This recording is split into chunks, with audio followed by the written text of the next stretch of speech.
Today's first reading is a reading from the book of Deuteronomy.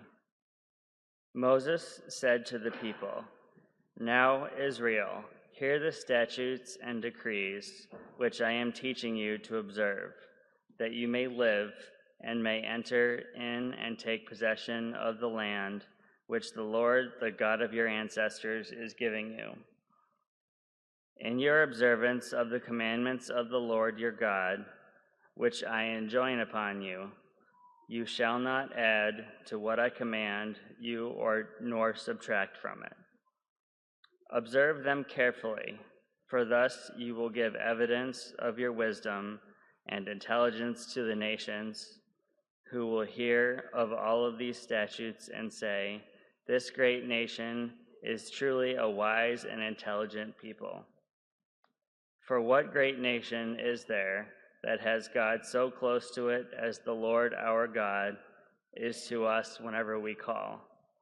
Or what great nation has statutes and decrees that are as just as this whole law which I am setting before you today?" The word of God.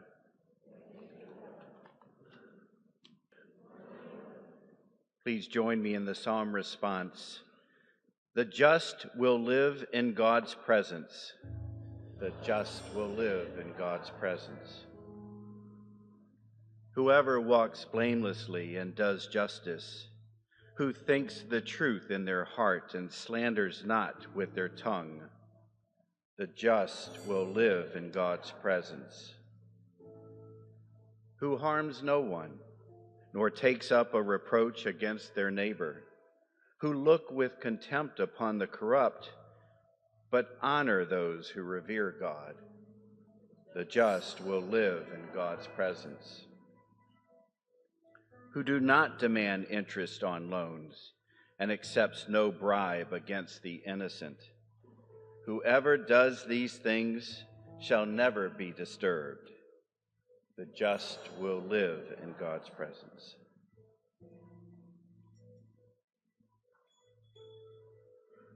Our second reading, a reading from the letter of James. Dearest brothers and sisters, all good giving and every perfect gift is from above, coming down from the God of light, with whom there is no alteration or shadow caused by change.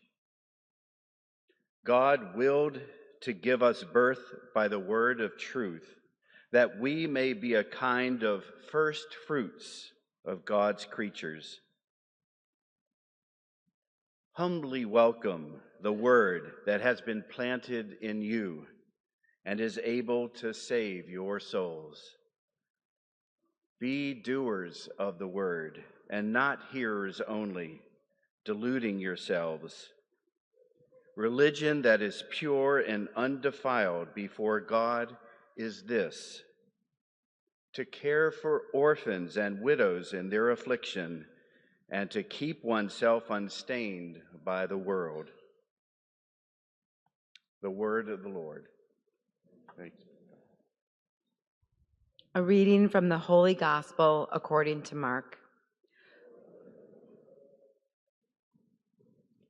When the Pharisees with some scribes who had come from Jerusalem gathered around Jesus, they observed that some of his disciples ate their meals with unclean, that is, unwashed hands. For the Pharisees, and in fact all Jews, do not eat without carefully washing their hands, keeping the tradition of the elders, and on coming from the marketplace, they do not eat without purifying themselves.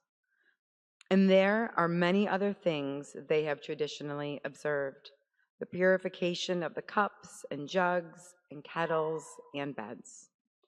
So the Pharisees and scribes questioned Jesus, "Why do your disciples not follow the tradition of the elders, but instead eat a meal with unclean hands?" He responded, "Well, did Isaiah prophesy about you hypocrites, as it is written, 'This people honors me with their lips, but their hearts are far from me. In vain do they worship me, teaching human precepts as through they are doctrines. You disregard God's commandment, but cling to human tradition. He summoned the crowd again and said to them, "Hear me, all of you, and understand. Nothing that enters one from outside can defile that person, but the things that come out from within are what defile.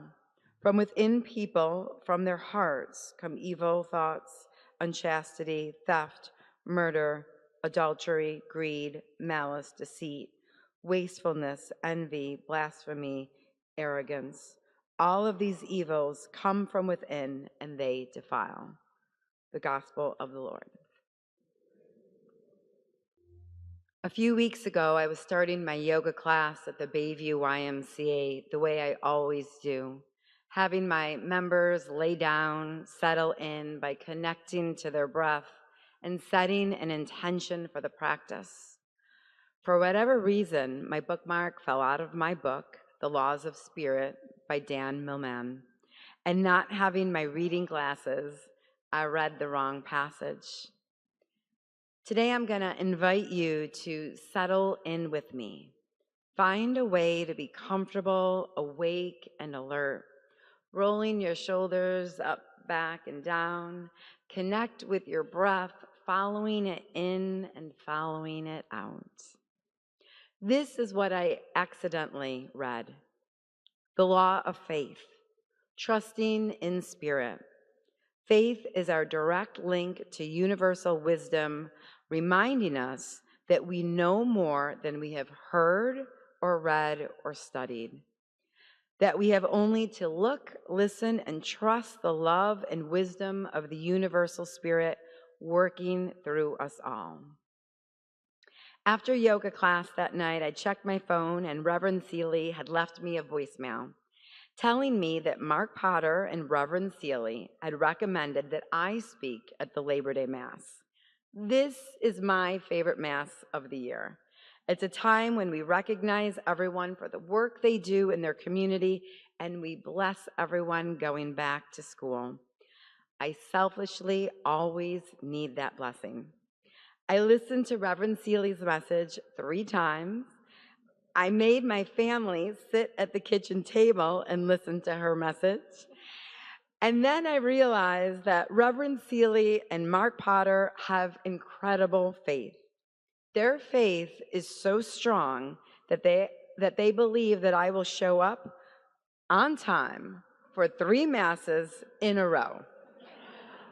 I thought to myself, I cannot let them down. And everyone who is walking in a little bit late, you are my people. So thank you. I am incredibly passionate about my work in the Greece Central School District and at the Bayview YMCA. But before I delve into that, I want to share with you a little bit about who I am, and then you'll see why I love my work.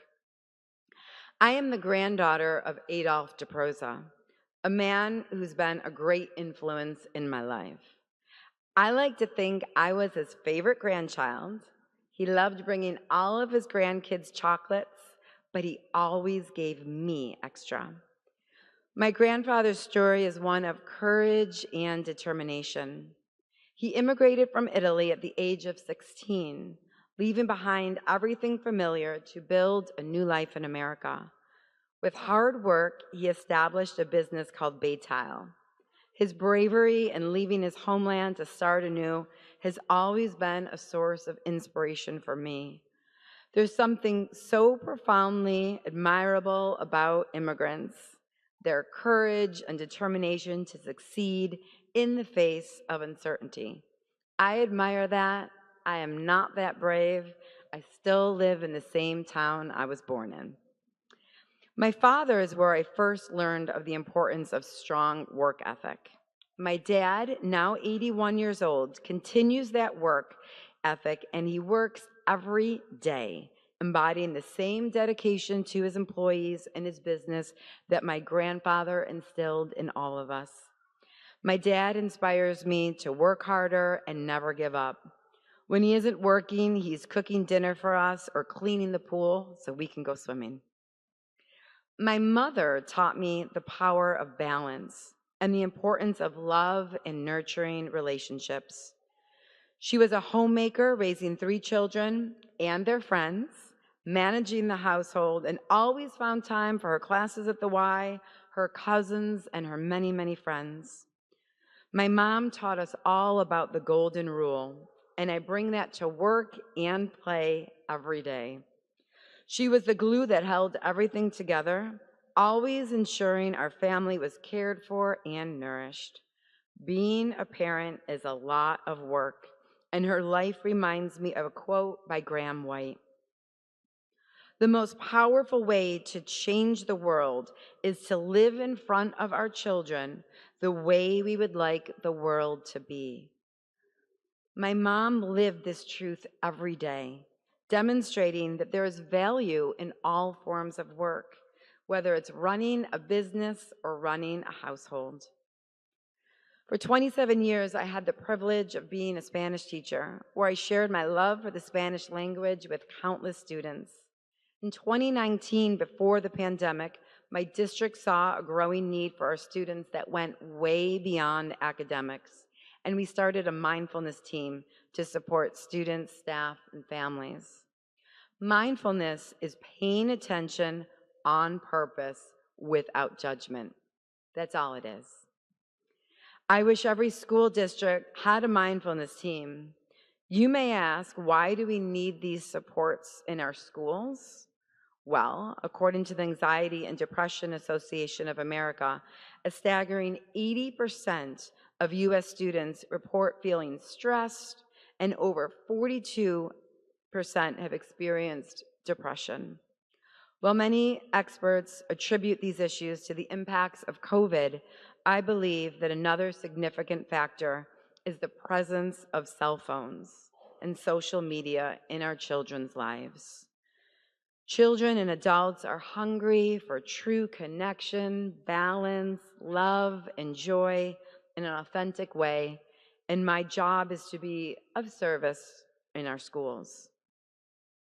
Zaretta Hammond, an expert on culturally responsive education, says our challenge as culturally responsive teachers is knowing how to create an environment that the brain perceives as safe and nurturing so it can relax and let go of any stress and turn its attention to learning. I'd like to extend this and say that everyone should work in an environment that feels safe and allows them to learn, because we are always learning. Amen? Today I serve as a teacher on special assignment, being a mentor to teachers, focusing on mindfulness, culturally responsive education, and wellness for all. Having worked with students for so many years, I've seen their stress and anxiety increase. Maybe you've seen it in your own home, school, or workplace. The constant connectivity, the pressure to curate a perfect online image, and the overwhelming amount of information we are exposed to play a role in our mental health. And remember, if it costs you your mental health, it's too expensive. One of the professional learning opportunities that I provide is a class called Digital Mindfulness. My friend Lynn and I run it together, and our goal is to bring awareness, not judgment, to staff and students about their technology use. How does your technology impact your professional and personal life? Currently, I focus on equipping everyone the tools they need to manage stress and prioritize well-being. Mindfulness practices, wellness education, staff retreats, nature exploration, and creating supportive environments are the heart of my work. Every day, my work is unique. I might start my day in a kindergarten classroom with my daughter Selena, where I read the book My Peaceful Place by Natalie Norland. This delightful book encourages young students to identify their emotions and imagine a place where they feel peaceful and safe. The children love to share their own peaceful places, and these discussions often open up conversations about their feelings, It's a beautiful day to start. It's a beautiful way to start the day, helping the youngest learners develop emotional awareness and vocabulary. Because after we read together, we talk together, and they begin to become authors of their own story. Later, I might be in an AP psychology class where we dive into the science behind mindfulness and wellness. We explore the brain and how mindfulness practices can influence our mental and emotional well-being. These sessions often spark interest in careers related to mindfulness, wellness, and neuroscience, opening students' eyes to potential career paths they might not have considered before. A fun fact, my oldest daughter, Selena, just graduated summa cum laude from Geneseo, and she's going to be a school teacher. And my youngest daughter is currently at the University of Albany, and she is studying neuroscience. She used to be in the gospel choir up here. This is a constant reminder of the importance to reading to our children and exposing them to diverse ideas and opportunities. Being a parent is a lot of work. My work takes me into PE classes weekly where I lead mindful movement games and get kids outside in nature. After school, I collaborate with the mindfulness team to work with various sports teams. We teach athletes how to mentally prepare for games, incorporating mindfulness techniques to enhance focus and calmness under pressure. Our kids are under a lot of pressure. Beyond these activities, I lead lessons focused on teaching parents about the importance of self-care, and I lead family yoga classes. And all of these opportunities are free to our families in Greece. My work keeps me very busy, and I haven't even told you what I do at the YMCA yet. My husband calls me arroz blanco, white rice. And he says I'm like white rice on a Puerto Rican menu. I'm everywhere. Everywhere that brings me joy. As I was working on this homily, I kept reminding myself of a message that Father Jim often shares. We are more than our work, especially in a world where our jobs can often define us. I can lose my job tomorrow, and then what? What truly matters are the values that we hold dear, the principles that guide me through both my successes and my challenges. This perspective is especially important when we inevitably make mistakes at work. Has anyone here ever made a mistake at work? Okay. Sometimes on a Sunday night, we are thinking of those mistakes. We often find it easier to forgive ourselves when others slip up, but it's so hard to forgive ourselves. I run a professional development, and it's based on the book, A Quiet, Still Place for Athletes. I teach a strategy on self-forgiveness. From this book, I believe it's a crucial component to self-care at workplace and at home. I encourage participants to think of a time when they made a mistake. Want to try it together? All right. Think of a time when you made a mistake. Not the biggest mistake that you've ever made, but something small that maybe you haven't forgiven yourself for yet. The process is simple yet profound. Recognize the mistake, admit it, learn from it, and then let it go. Sometimes I take it a step further with my students, and I ask them to write it down on a piece of paper. Then we engage in a fun activity, a snowball fight. We crumple up the papers, and we stand in a big circle, and we throw the snowballs around, throwing those mistakes around, catching and throwing until we're all laughing, having forgotten what we were so stressed out about in the first place. This activity not only lightens the mood, but also serves as a powerful reminder that mistakes are a part of life, and learning to let go of them is essential for our mental health. It's a way of physically manifesting the process of recognizing, learning from, and releasing our mistakes, turning something that could weigh us down into something that will lift us up. Jesus often spoke about forgiveness, forgave those who sinned against others, forgave those who sinned against him. Jesus also wants us to forgive ourselves. Through these practices, I aim to instill the understanding that our worth is not solely defined by our work, nor is it defined by our mistakes, but by the values we hold and the compassion we extend to ourselves and others. As I mentioned earlier, my mom taught me the importance of balance. We cannot be all work and no play. And for me, my work at the Y embodies this. At the YMCA, I teach a variety of group exercise classes, and each class is a chance to connect with others, to move, to breathe, and to focus on well-being. Beyond fitness, I lead women's retreats, education trainings for instructors, menopause classes for members, and I work with the Live Strong program, which supports people going through cancer. As my husband says, I'm like white rice. I'm everywhere. And it's true. If you come to the Baby YMCA and if you say that you're my friend, you can have a 20% discount and go to any YMCA in all of Greater Rochester. But now I want to ask you, how do you practice self-care? As a country preparing to elect its new president, we are likely to face a challenging time filled with division, uncertainty, and anxiety. Does anyone feel that way? I've seen friendships dissolve, family feuds erupt, fights on Facebook when all I want to see are dogs being adorable. If you friend me, you can see my dog, Bodie. He is adorable.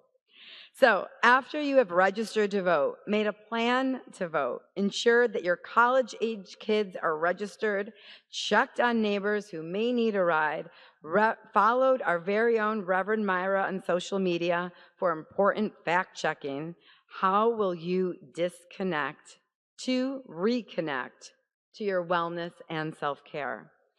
After all, it's impossible to pour from an empty cup. As we navigate the upcoming months, I encourage you to make time for rest and self-care, whether it's through a mindful walk in nature, a quiet moment in reflection, listening to music, or simply taking a break from the noise of the world. Remember that your well-being matters. Let's make a commitment to caring for ourselves and each other during this time. Let's become curious about finding more ways for joy, balance, self-forgiveness, and love in our work. In the gospel, we heard the importance of honoring with our hearts. I encourage everyone to honor Jesus with your heart through your work. Use your work as a way to uplift the community. Author Melody Beattie said, "There is honor in all work, in all tasks, but take it one step further.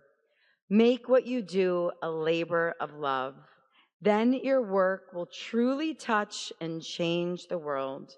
The work you do, whatever your chosen field, will be work that heals.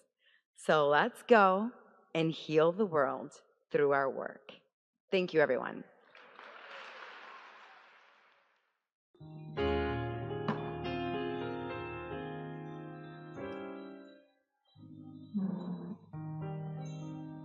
Here I am to worship.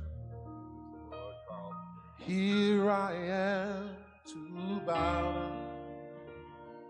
Here I am to say that you're my God. You're altogether lovely. You're altogether worthy. You're altogether wonderful too. Here I am to worship. Here I am to bow down. Here I am to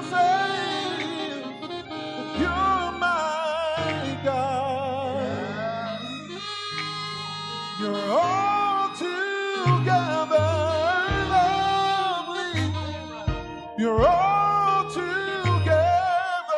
worthy. You're all together wonderful to me. Here I am. Here I am to worship. Lord, we're here to bow down. We are here to say, You're God. Lord, you're all together lovely. You're worthy of our praise. Oh, you're so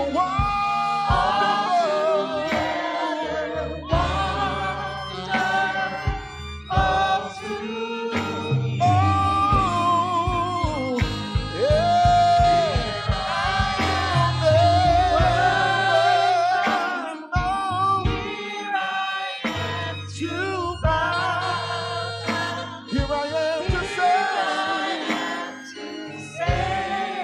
Lord, you're mine. You're altogether lovely. You're altogether worthy. Altogether wonderful. Altogether